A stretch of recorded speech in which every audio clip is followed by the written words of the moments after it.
আজকা 16ই ডিসেম্বর, তাই ভিডিওটা ছাড়লাম আপনাদের উদ্দেশ্যে। ভিডিওটা দেখবেন, আর যারা যারা সাবস্ক্রাইব করেন নাই ভিডিওটা সাবস্ক্রাইব করে দিবেন। আর ফেসবুকে যারা দেখতেছেন ভাই একটা লাইক আর একটা ফলো করে যাবেন, এটাই আপনাদের কাছে অনুরোধ রইল। তে ফেসবুকে বলেছিলাম ভিডিও ছাড়তাম না, এখন দেখা যায় না। আপনারা সাপোর্ট করতেছেন ভাই, সাপোর্ট করতেছেন, খুবই ভালো লাগতেছে।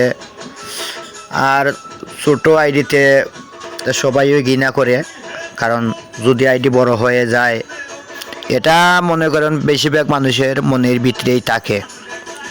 তো হিংসা নিন্দা দেখেন ভাই, হিংসা নিন্দা একটা জিনিস খুবই খারাপ। এটা হিংসা নিন্দা যারা করে আল্লাহ ওদেরকে ভালো পায় না। তাই হিংসা নিন্দা বাদ দিয়ে একজনের ভিডিওতে আরেকজন সাপোর্ট করেন, এটাই আমাদের মুসলমানের কর্তব্য। কারণ আপনি যদি আমাকে সাপোর্ট করেন, আমিও আপনাকে অবশ্যই সাপোর্ট করব।